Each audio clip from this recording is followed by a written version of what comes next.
Oke guys, kali ini kita akan mengomentari berita yang akan bahas tentang kasus orang yang meninggal saat mendaki gunung. Nah, untuk mengetahui kronologi ya, mari kita bersama simak beritanya. Kita mulai videonya. Di balik megahnya Gunung Slamet, ada mimpi seorang pemuda bernama Syafiq Ridan Ali. Dengan langkah berani dan penuh semangat, Ali memulai pendakiannya. Ia berharap menutup tahun 2025 dengan cerita manis mampu menaklukkan sang atap Jawa Tengah. Namun takdir menuliskan akhir yang berbeda. Gunung yang ia daki justru jadi saksi bisu bagi perjalanan terakhir sang pendaki muda.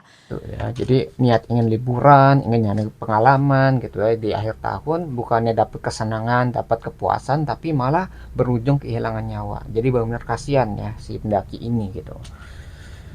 Syafiq Ali ditemukan meninggal dunia setelah 17 hari hilang tanpa kabar. Lebih dari setengah bulan tuh ya, hilang. Kasihan. Ini ayah Ali. Di tengah belantara Gunung Slamet, suara Dani Rusman menggema terus memanggil lirih sang putra Syafiq Ridan Ali agar segera pulang. Dalam getir, ayah Ali berharap ada mukjizat yang membawa pulang anak terkasih. Tuh ya, jadi kasihan banget tuh ya orang tuanya gitu ya yang sudah membesarkannya harus menemui sesuatu yang tidak diinginkan sampai kehilangan putranya gitu ya. Jadi jangan sampai kita tuh misalnya mau liburan akhirnya nyusahin orang tua gitu kan. Harus dipikirkan juga tuh jangan sampai kisah seperti ini terulang kembali gitu ya. Ali pulang nih. Mohon doanya semoga kami kuat, semangat dan mendapatkan perlindungan dari Allah Subhanahu wa taala dan anak kami bisa segera ditemukan. Langsung naik aja. Setelah hilang 17 hari lamanya, pendaki muda 18 tahun itu akhirnya ditemukan. Bukan dalam pelukan hangat, melainkan dengan kondisi tubuh dingin yang hening. Jasad Syafiq ditemukan di kawasan pos 9 pendakian Gunung Balang, area Waktu Langgar, tak jauh dari titik ditemukannya rekan Syafiq yang selamat. Korban diduga mengalami hipotermia atau kedinginan ekstrim. Kasihan tuh ya, Tim kedinginan. relawan juga menemukan barang-barang milik korban sebagai petunjuk menemukan jasad korban.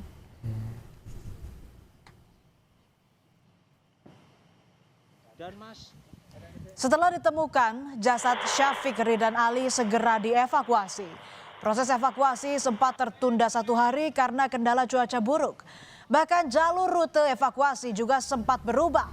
Butuh waktu kurang lebih 15 jam untuk mengevakuasi jenazah dari lokasi penemuan ke base camp di Pajaya. Tuh ya, jadi bayangin ketika kita itu mau berbuat kesalahan, itu nyusahin banyak orang gitu ya. Bayangin tuh evakuasinya butuh 15 jam gitu ya. Jadi sangat lama dan sangat sulit gitu. Dan mungkin juga mengancam para orang yang ingin menyelamatkannya gitu ya. Itu mungkin bisa jadi korban juga ketika tidak berhati-hati. Ya, jadi harus dipikir-pikir ketika ingin melakukan sesuatu, apakah itu akan menyusahkan diri sendiri atau menyusahkan banyak orang gitu ya. Jadi jangan sampai kita itu menyusahkan banyak orang gara-gara apa yang kita lakukan gitu. Ini tentu dilakukan dengan perhitungan matang mengingat medan yang terjal serta kondisi cuaca ekstrim di area Gunung Slamet.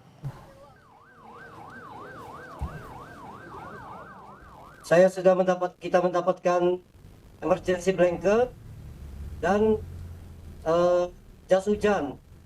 Di hari pertama pukul 1 hujan besar, angin kencang. Jadi operasi diputuskan untuk dihentikan di hari pertama tersebut. Ya, jadi kalau misalnya ada yang kepikiran untuk kayak liburan, kayak naik gunung gitu ya, untuk sekarang mungkin harus ditunda dulu gitu ya, karena cuaca sekarang tuh lagi sangat tidak menentu dan sangat ekstrim. Jadi ketika ada hujan deras itu mungkin ada medan yang berubah, mungkin ada yang longsor gitu ya. Jadi itu harus diantisipasi juga. Jadi jangan sampai kita tuh mau niatin liburan tapi harus berakhir kehilangan nyawa seperti ini gitu. Dan nggak cuma kehilangan nyawa juga pasti nyusahin banyak orang, dari orang tua, orang yang ingin menyelamatkan, ya ingin merecover badannya itu juga harus berusaha ekstra gitu kan. Itu juga butuh tenaga dan waktu juga ya. Bayangin itu ya, para relawan yang sudah bekerja keras untuk menyelamatkan orang tadi itu yang hilang itu. Kasihan banget kan jadinya. Duka mengiringi kepergian Ali. Setelah disemayamkan dan disolatkan, jenazah pendaki Syafiq Ridhan Ali Razan diberangkatkan ke peristirahatan terakhir. Ali dimakamkan di pemakaman umum Sidotopo, Magelang, Jawa Tengah pada 16 Januari Jumat malam. Dengan hati-hati, jasad Ali dikebumikan. Teriring doa dari keluarga yang dengan nanar berusaha ikhlas melepas kepergian Ali untuk selama-lamanya.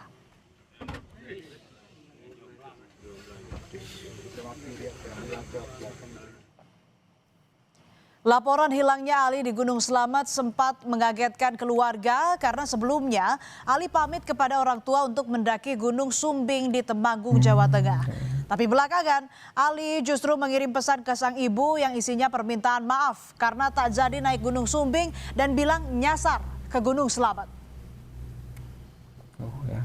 Sebelum mendaki, 27 Desember lalu Ali sempat berkabar kepada orang tuanya sudah tiba di pos pendakian base camp di Pajaya, Desa Celekatan, Pemalang, Jawa Tengah.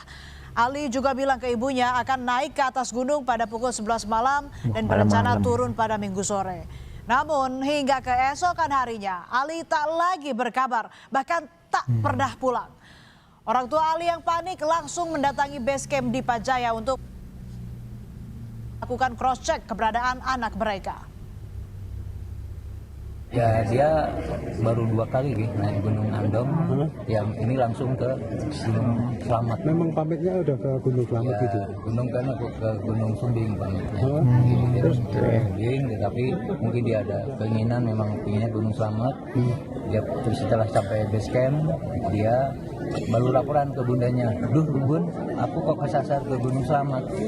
Nah seperti itu. Ya, mungkin bisa jadi ini untuk pembelajaran bagi kita, khususnya bagi para pendaki yang ingin mendaki, betul-betul harus mendapatkan restu, izin dari orang tua. Jadi jangan sampai terulang, Mas. Iya, gak cuma restu, tapi harus memikirkan bagaimana misalnya naik gunung nih, ketinggiannya berapa, medannya bagaimana, itu harus direncanakan. Jangan asal langsung naik begitu aja, harus direncanakan. Kalau misalnya gunungnya tinggi, apa yang harus dibawa, apa yang harus dipersiapkan gitu kan. Karena mungkin setiap gunung tuh memiliki ketinggian berbeda, medannya juga berbeda gitu. Ketika ada musim hujan, bagaimana kondisinya, apakah kondusif atau tidak gitu. Kalau ada sesuatu bisa nggak diatasi atau tidak gitu, harus dipersiapkan gitu. Jangan sampai ketika naik gunung ternyata persiapannya kurang dan akhirnya berakhir seperti ini ya. Jadi nggak main-main gitu kalau mau liburan sesuatu yang seperti ini, apalagi gunung ini dinaiki memiliki kondisi yang ekstrim ya, cuacanya ataupun medannya gitu ya di saat sekarang ini ya, harus dipikirkan ya. Ali tak naik gunung seorang diri, saudara. Ia berangkat bersama kawannya Himawan. Namun pada Selasa 30 Desember, tim SAR menemukan Himawan dalam kondisi selamat di pos 9 sekitar 100 meter dari puncak Gunung Slamet. Saat ditemukan, Himawan dalam kondisi lemas dan mengalami cedera kaki. Kepada tim relawan, Himawan bercerita, ia sudah berpisah dengan Ali, sahabatnya, sejak Senin 29 Desember. Waktu itu saat pagi datang, Himawan bilang ia melihat Ali bergegas turun setelah keduanya bermalam di area lembahan. Namun kaki Himawan sakit dan tak mampu berjalan. Ia pun mengurungkan niat untuk turun bersama Ali. Di saat itulah keduanya berpisah. Menahan sakit, Himawan sempat tertidur. Saat terbangun, ia mencoba menyusul Ali untuk turun. Himawan bahkan sempat mendengar suara Ali memanggil namanya. Namun saat ia menjawab panggilan Ali, sudah tidak ada respon. Ya, jadi kalau misalnya mendaki gunung tuh kalau bisa minimal 3 orang gitu. Kalau misalnya ada sesuatu yang terjadi si satu orang, nanti satu orang tuh bisa menemani dan satu orang lain itu bisa minta bantuan gitu, sehingga nggak berpisah. Kayak misalnya 2 orang nih, yang satu sakit, yang satu berpisah, itu kan jadi sulit. Jadi yang ditinggalin itu nggak tahu bagaimana kondisi yang ditinggalkan dan sebagainya, itu makanya bakal jadi ribet ya. Harus ada rencana juga kalau misalnya ada yang sakit, bagaimana, apakah harus ditinggalkan, apa harus mencari bantuan gitu kan, karena ada pilihan gitu, apakah harus diteruskan atau menetap di tempat. Kadang-kadang menetap di tempat itu lebih baik daripada mencari jalan sendiri dan nyasar. Nah itu lebih berbahaya lagi ketika nyasar. Kalau misalnya di jalan yang populer gitu yang sering dilewati orang, itu kan ketika dia menetap di tempat itu, misal ada orang yang sedang mendaki gunung, itu bisa minta bantuan orang yang lewat di sana. Ya daripada nyasar, orang jadi susah kan mencari orang yang nyasar tadi gitu kan jadinya. Hilangnya Ali di Gunung Slamet menggerakkan ratusan relawan serta tim SAR Ratusan gabungan orang, untuk terlibat dalam misi pencarian. Setelah 9 hari pencarian yang tak membuahkan hasil, operasi SAR pun ditutup pada 7 Januari. Namun pada 9 Januari, tim relawan memutuskan kembali bergerak mencari Ali. Hal itu didorong oleh rasa kemanusiaan sebab orang tua Ali masih bertahan di base camp di Pajaya meski operasi SAR dinyatakan ditutup. 14 Januari setelah berjibaku 17 hari, tim relawan berhasil menemukan jasad Ali di lereng puncak selatan antara jalur Gunung Malang dan Batu Raden.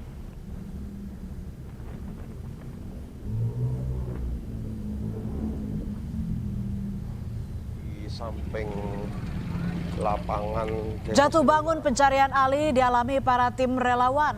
9 Januari lalu, mobil yang digunakan relawan terguling sepulang dari pencarian Ali di Gunung Slamet. 2 orang relawan bahkan harus mendapat perawatan medis di RSUD Tidar Magelang. Namun insiden itu tak menyurutkan semangat relawan untuk menyelesaikan misi pencarian pendaki yang hilang di Gunung Slamet. Ya itu kan sampai relawan itu berkorban gitu, sampai ada yang kecelakaan untuk menyelamatkan orang yang hilang tadi gitu ya. Jadi emang jangan sampai kita tuh nyusahin orang lain lah. Kalau misalnya mau melakukan sesuatu dipikirkan, kalau ini ini ada resiko nih ya, dipikirkan resikonya. Jangan sampai kita tuh nggak mikir resiko sehingga terjadi hal-hal yang tidak diinginkan. Kalau misalnya ada mau mendaki gunung, kayak gimana medannya, nyari bantuannya gimana kalau misalnya hilang, atau hal yang lain yang harus dipersiapkan. Ya jangan sampai ya tadi kan pengorbanan banyak orang gitu ya, butuh waktu lama untuk evakuasi dan sebagainya. Itu kan kalau misalnya hal tadi itu dipersiapkan dengan baik, itu mungkin hal-hal tadi itu tidak perlu kita lakukan gitu ya, sampai nyusahin banyak orang. Kita berangkat dari base camp di Bayana, dioper ke base camp mana jenengannya Bambangan. Nah, sepanjang jalan Bambangan ke itu kan curam turun turun terus. Ya, mungkin mobilnya remnya nggak lagi bisa bekerja dengan maksimal. Menjawab berbagai spekulasi atas tewasnya Ali di Gunung Slamet, polisi mengungkap dari hasil visum tak ada tanda kekerasan atau penganiayaan di tubuh Syafiq Ridwan Ali. Selain itu, dokter juga memperkirakan Ali sudah meninggal sekitar 15 hari dari sebelum dilakukan pemeriksaan medis. Di rumah sakit sudah melaksanakan visum luar dan hasil tidak ditemukan adanya luka-luka penganiayaan dan lain sebagainya, sehingga kami juga sudah berkoordinasi dengan pihak keluarga. Dari pihak keluarga sudah membuat pernyataan untuk tidak melaksanakan otopsi atau pemeriksaan lebih lanjut. Kasus hilangnya pendaki muda Syafiq Ridwan Ali mesti jadi cermin bagi pendaki lainnya. Bahwa semangat dan keberanian saja tak cukup menaklukkan kemegahan dan keindahan gunung tanpa persiapan yang matang. Patuh pada aturan, sadar batas diri, dan selalu melibatkan kelompok harus jadi faktor utama setiap pendakian. Jangan lagi ada pendaki hilang yang disebabkan kelalaian kecil. Jadi penting banget tuh ya, yang mau yang liburan yang mungkin tadi ya sampai naik gunung gitu, harus dipersiapkan. Pelajari gunung apa yang mau didaki, berapa ketinggiannya, medannya bagaimana, terus bagaimana kondisi cuacanya. Jangan sampai kita tuh naik gunung ternyata kondisi cuacanya itu sedang ekstrim atau mungkin sedang hujan, sehingga trek atau medannya itu jadi sulit untuk didaki. Jadi ini akan persulit juga kan, orang mau sampai puncak itu akhirnya akan sulit untuk sampai ke puncak, atau mungkin bisa mendapat kecelakaan. Ya bisa ketemu kecelakaan gara-gara cuaca ekstrim yang sekarang tuh sedang terjadi ya. Jadi hujan tuh deras sekali gitu ya, itu bisa akhirnya mengubah medan yang awalnya mungkin aman sekarang jadi berbahaya. Makanya harus dipikirkan kalau misalnya kau mau berlibur di alam ya untuk sekarang ini, karena cuaca sedang ekstrim dan kita harus berhati-hati dengan cuaca ekstrim tadi gitu. Jangan sampai kesalahan-kesalahan tadi tanpa ada persiapan akhirnya menyusahkan banyak orang, dari orang tua, para pendaki lainnya, tim SAR itu ya ingin menyelamatkan orang ini gitu ya. Bayangin tuh menghilang selama 15 hari ya. Mungkin itu jadi pelajaran dan sampai hal ini tuh terulang kembali di masa yang akan datang ya, jadi pelajaran tuh ya, jangan sampai mengulangi hal yang sama lah.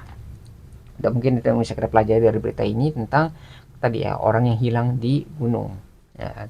Nah, kalau kalian tertarik dengan sumber beritanya, link sudah saya cantumkan di deskripsi video.